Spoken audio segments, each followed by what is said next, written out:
Ever had someone try to bully you into giving up something that's rightfully yours? Well, I sure did. And it wasn't just a neighbor. It was the HOA Karen who tried to tell me my land was too much. Imagine being told that your property, that you've worked hard for, was somehow a problem.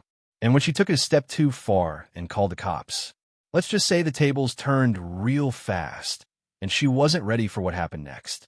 Stick around to hear how a power struggle turned into a showdown that no one saw coming. When you move to a quiet neighborhood, you expect peace and privacy, especially if you've worked hard to buy your dream property. That's what I thought when I bought my ranch, a place I could call my own, where the only thing that mattered was what I decided to do with the land. Little did I know, a certain Karen from the HOA had other plans. She didn't like how I used my land. She didn't like the fact that I had too much land, and she definitely didn't like the idea that I wasn't going to just let the HOA dictate how I live my life. It started small, comments here and there about my property being too big for the neighborhood vibe, then escalated.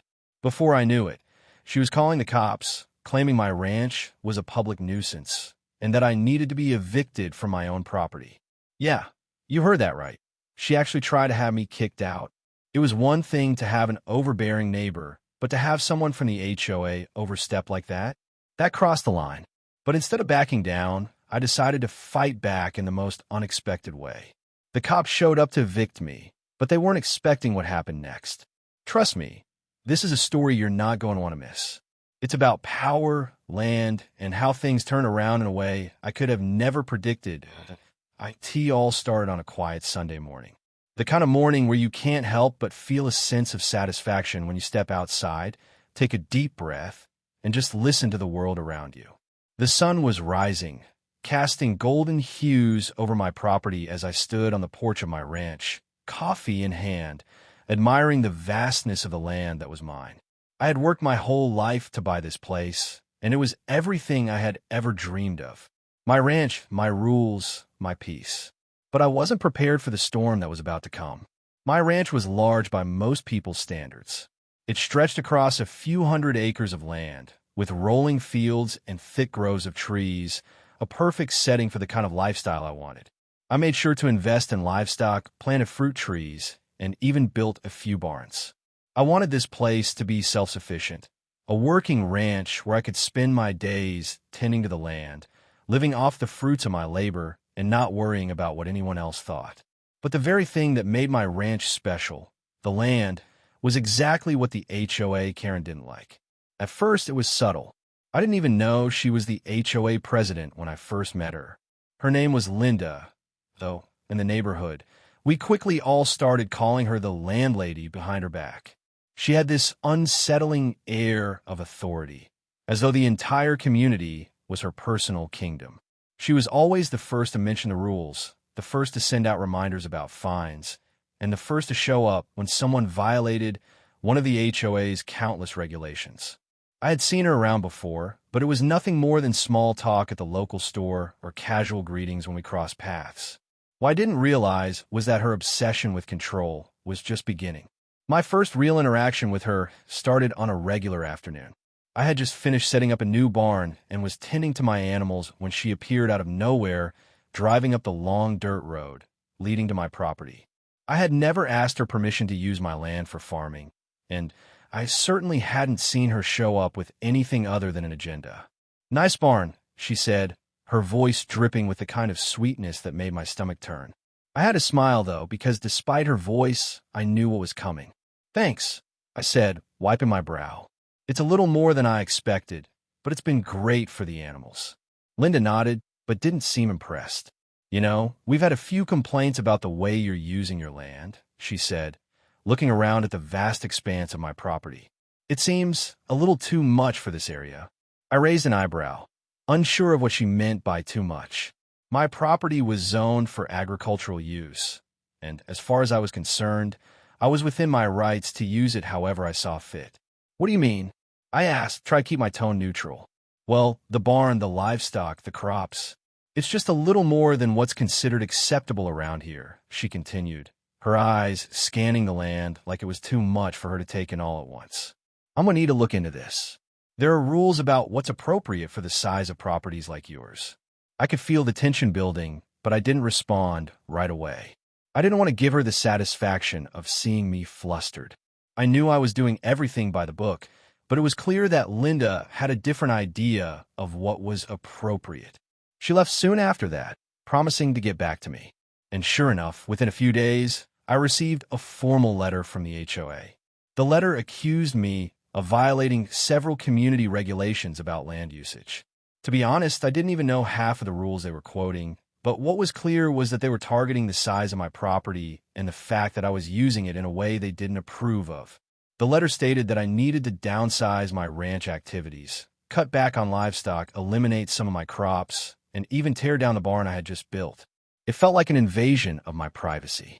I had bought this property with my own money, worked hard for every inch of it, and now some anonymous group of people who didn't even know me, were telling me how to use it. The worst part? It wasn't even the size of my ranch or the type of animals I kept. It was that it was too out of place for Linda and the HOA to handle. Now, I'm the kind of person who likes to keep things civil. I don't want to start a fight with my neighbors or make enemies, but this felt wrong. Linda and the HOA weren't just telling me what to do with my land. They were trying to take control of my life, dictating the pace at which I could live. They saw my ranch as an eyesore, something that didn't fit into the cookie-cutter image they had of what the community should be. As soon as I received that letter, I knew I was up against something bigger than just a neighbor with a vendetta. This was about power, control, and the belief that people like me didn't deserve to live the way I wanted. That's when I knew things were about to get messy. I started doing my research, diving into the HOA's bylaws, property codes, and anything I could find to defend my property rights. But Linda wasn't about to back down. A week later, Linda appeared on my property again, this time with a group of HOA board members in tow. She stood at the edge of my property, arms folded, her gaze fixed on the barn and the animals.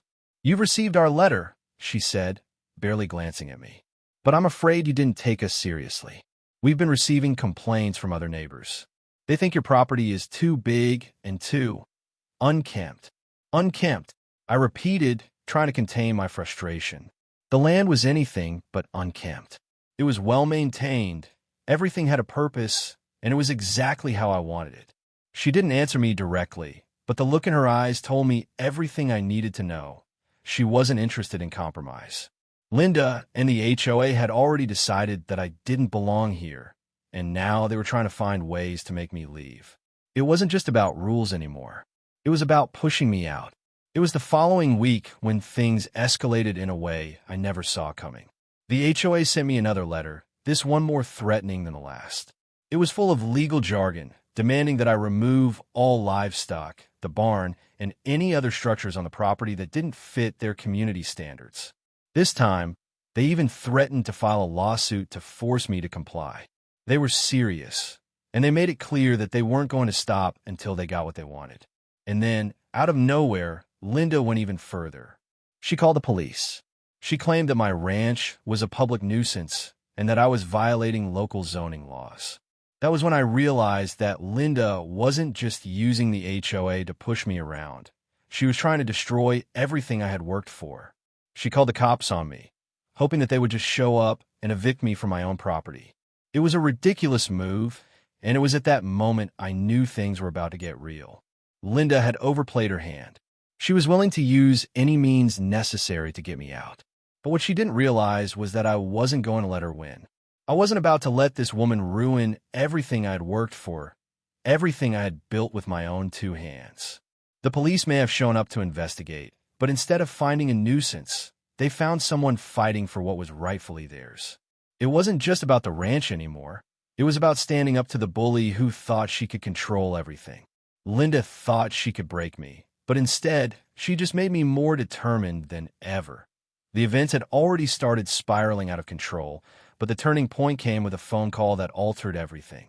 It was a regular Tuesday morning when I heard the loud ring of my phone. I had just finished a long morning in the barn, feeding the animals and making sure everything was in order. To be honest, I hadn't been able to sleep much the night before, thinking about all the chaos Linda and the HOA had stirred up. So when I picked up the phone and heard the voice on the other end, I was both surprised and relieved. "Trevor," Tina's voice crackled through the line. "I've got something you need to see." Tina Mitchell wasn't just a neighbor. She was also a freelance journalist with a knack for digging up dirt. Over the past few weeks, she had been quietly gathering information on the HOA, particularly Linda, and she'd started uncovering some serious red flags. The more I heard from her, the more I realized just how deep this situation went. Tina wasn't just looking at Linda's tactics of control. She was looking into the HOA's finances, and what she was finding was nothing short of damning. Linda's been running this HOA like her own private fiefdom, Tina continued, her voice full of disbelief. I found some receipts, and they're not just for minor repairs and neighborhood improvements. Some of these expenditures are way beyond what would be acceptable. I leaned against the porch railing, listening intently as Tina explained everything she'd uncovered. There were luxury dinners billed to the HOA, private trips that Linda had labeled as board meetings, and even personal spa treatments charged to the association's account. These are the kinds of things that made your blood boil. Funds that were supposed to be used for the community were instead lining Linda's pockets. But here's the kicker, Tina said, her voice lowering.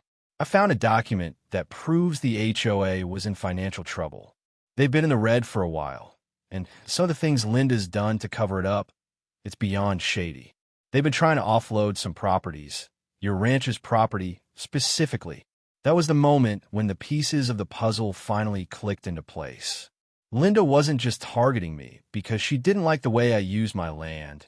She was actively working to destabilize my property in order to seize it. The realization hit me like a ton of bricks, and I could feel my pulse quicken as I took in the full scope of what Linda had been doing. She had been using the HOA to cover up her personal financial mistakes, manipulating the system to her advantage, and I was simply an unfortunate casualty in her scheme. I had a choice to make. I could continue to play by the rules, follow the threats and warnings, and let Linda and the HOA steamroll me. Or I could fight back, not just for my ranch, but for everything that was wrong with the way Linda was running things.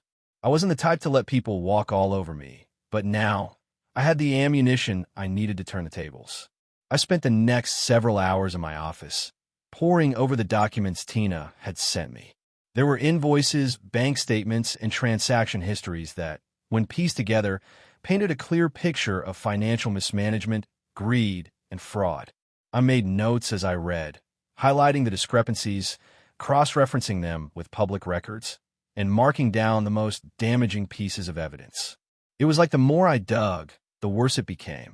This wasn't just about land use regulations or HOA fines anymore. This was about corruption, deception, and a person abusing their position of power for personal gain. I knew what I had to do. This wasn't just about defending my property. This was about holding Linda accountable for what she had done, not just to me, but to the entire community. But I couldn't do it alone. I needed more than just my own documents. I needed leverage, a way to make sure that the community saw Linda for what she truly was. That's when I decided to call on the cavalry. I reached out to a lawyer, someone who specialized in property rights and HOA disputes. I had already made up my mind that I was going to take legal action, but I needed expert guidance to navigate the complexities of the case. I wasn't just going to defend myself. I was going to fight back with everything I had. The lawyer, a seasoned professional named Mark, took my case on almost immediately. After going over the evidence I had collected and reviewing Tina's findings, Mark assured me that we had a strong case. But he also warned me that this wasn't going to be easy. The HOA had deep pockets, and Linda was a force to be reckoned with. She wasn't the type to back down without a fight, and if she was as desperate as I suspected, she would do everything in her power to crush me. Be prepared for a long battle, Mark said over the phone. But don't worry, we've got the evidence we need. We'll make sure Linda's corruption is exposed. That was exactly what I needed to hear. Over the next few days, things began to pick up momentum. I filed the necessary paperwork to challenge the fines and violation notices that Linda had issued.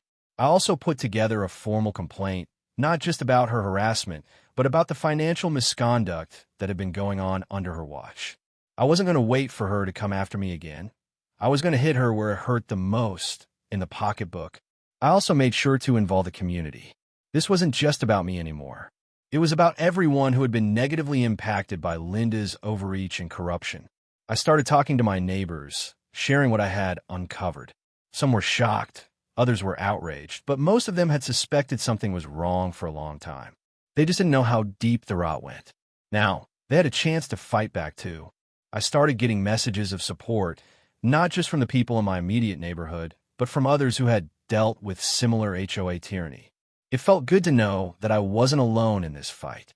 People were ready to see change, and they were willing to stand beside me. But then, just as things were starting to gain traction, Linda made her move. She showed up at my ranch, unannounced, with a small entourage of HOA board members. She didn't have the decency to knock. Instead, she strode straight up to my front door with that same arrogant, dismissive look she always wore. She was determined to show me who was in charge. "You still don't get it, do you, Trevor?" she said, standing in front of me with her arms crossed. "You've overstepped. This property, this land, it's not yours. It's mine to control. And now, I'm going to make sure you regret this." Her words stung, but they also lit a fire inside me. I had been holding back, trying to avoid escalating the situation, but now I was done. I was done being polite. I was done being passive. If Linda wanted to turn this into a war, then fine. Let's go to battle. But this time, I wasn't going to just defend myself. I was going to make sure she paid for every injustice she had inflicted on me and everyone else in this community. The turning point had arrived. No more backing down. No more running from the problem. It was time to take control and turn the tables. Linda had underestimated me. Now, I was going to show her exactly what it meant to mess with someone who wasn't afraid to fight back. It was time for her to face the consequences of her actions. The day Linda came to my ranch with her entourage, demanding control over my property, was the day I knew the battle had officially begun.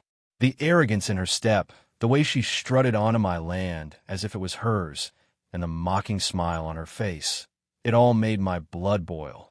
I had spent the last few weeks preparing for this moment, gathering all the evidence, organizing everything I needed, and securing the support of my neighbors. Now it was time to push back.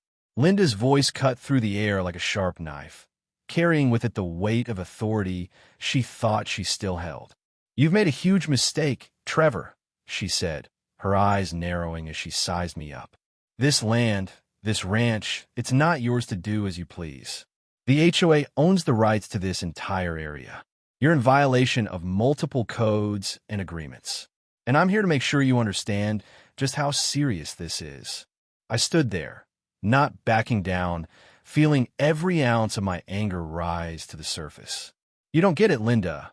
I shot back, my voice steady despite the fury bubbling inside me. "This land has been in my family for generations. And I paused, shaking my head. "You've been abusing your power for far too long." She scoffed, crossing her arms over her chest, as if she were in control. "I don't care about your family history, Trevor. The HOA rules are clear. You've been flaunting them long enough. And if you think I'm going to stand here and let you destroy this neighborhood, you're sadly mistaken." That was the moment I knew I had to play my hand. It wasn't just about standing up for my land anymore. It was about exposing her for what she was, someone who had used her position to manipulate, intimidate, and control for years. I had no intention of letting her run my life any longer, or the lives of my neighbors. "Linda," I said slowly, a smile creeping onto my face, "you've been making a lot of threats and pushing people around. But let me show you something you've clearly overlooked." I pulled out the stack of documents I had been holding onto for weeks, files filled with evidence of her corruption, HOA mismanagement, and her personal financial dealings. I laid them out in front of her, one by one, the weight of them hanging between us like a guillotine ready to drop. Her eyes widened as she scanned the papers. She had to have known what was coming, but she clearly didn't expect me to be so prepared. "What is this?" she asked, her tone shifting from arrogant to wary. "You think these papers matter? These are just some ridiculous accusations." "No, Linda," I said, standing taller, my confidence growing with each word. "These are the facts. I've been digging into the HOA's financials for weeks now. I've found every shady transaction you've made. I've tracked your trips, your meals, the unnecessary expenses you've charged to the HOA, and the way you've manipulated board members. I've got everything, Linda." She took a step back, her face draining of color. For the first time since this began, she looked uncertain. "You can't do this," she muttered, almost to herself. "The HOA has power. I've built this community. I've done everything to make it the way it is. You don't understand how much is at stake." "I understand exactly what's at stake," I replied, a bit of the old fire returning to my voice. "What I don't understand is how you've managed to get away with all of this for so long. You've been making life miserable for everyone in this community, but you're not going to get away with it anymore." Her eyes darted from the papers to me, and then to the group of HOA board members who had accompanied her. They, too, looked uncomfortable, shifting their weight from one foot to another as they processed the implications of what I was saying. The confidence that Linda had carried herself with was faltering, and for the first time in this entire ordeal, I could see fear in her eyes. She wasn't the one in control anymore. I was. "These are lies," she snapped suddenly, her voice rising in anger. "You think this will work, Trevor? You think this will change anything? You don't know who you're messing with. I can make your life a living hell. I've done it before, and I can do it again." I raised my hand, cutting her off before she could go any further. "I'm not afraid of you, Linda, and I'm not going to let you intimidate me anymore. But here's what's going to happen now. You're going to be held accountable for everything you've done. And this whole HOA operation, it's over.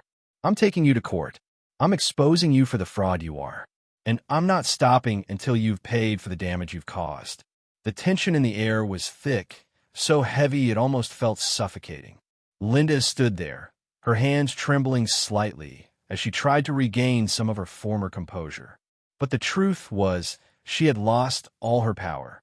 The documents, the evidence, the witnesses, I had everything I needed to bring her down. And I wasn't about to let her walk away unscathed.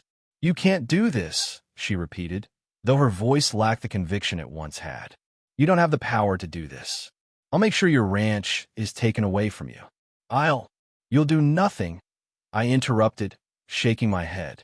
"You've already done enough damage. Now, it's time to pay the price."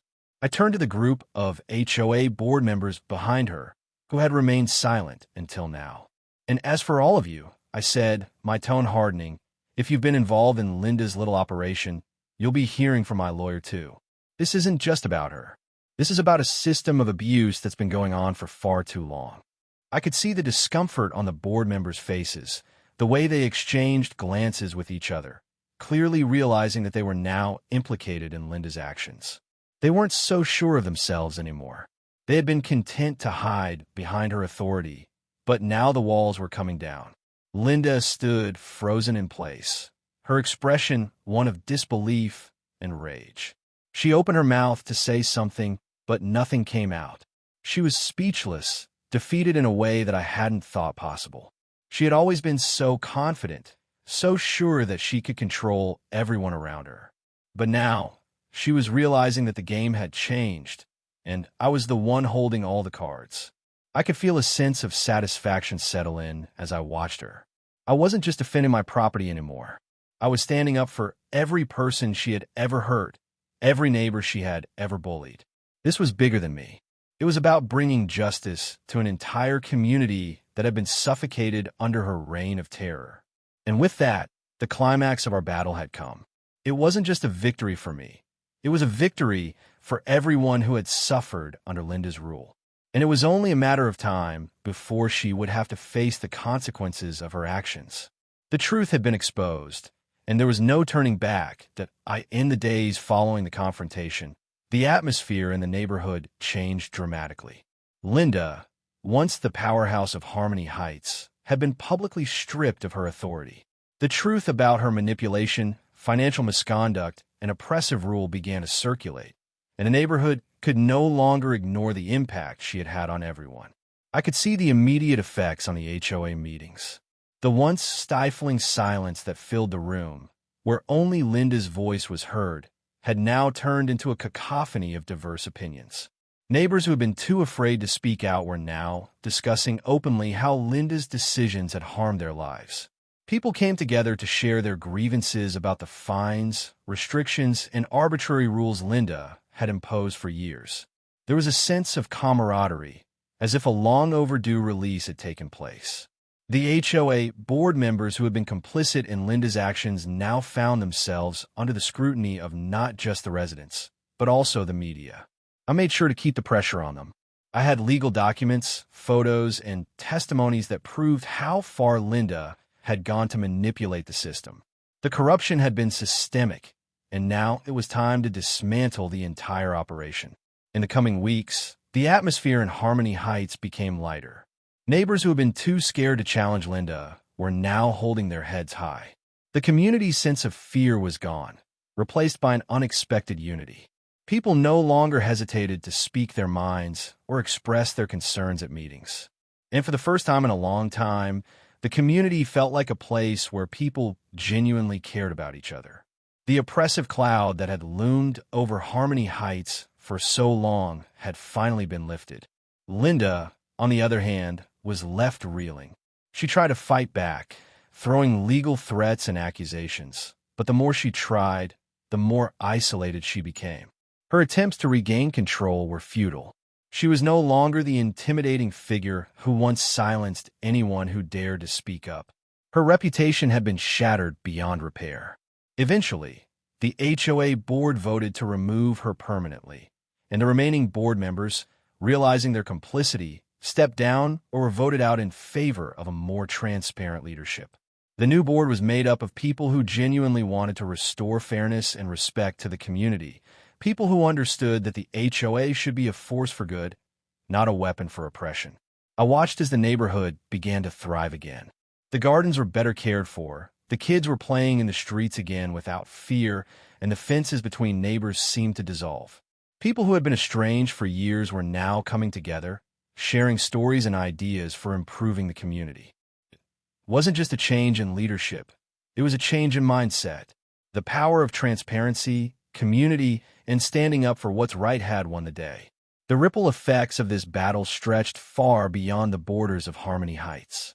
It was a story that resonated with homeowners across the country. The struggle against an overreaching HOA president who had abused her power spoke to something deeper than just local politics. It tapped into a universal truth about the abuse of power and the importance of standing up for what's right, no matter the odds. As word of Linda's downfall spread, I began receiving messages from people in similar situations.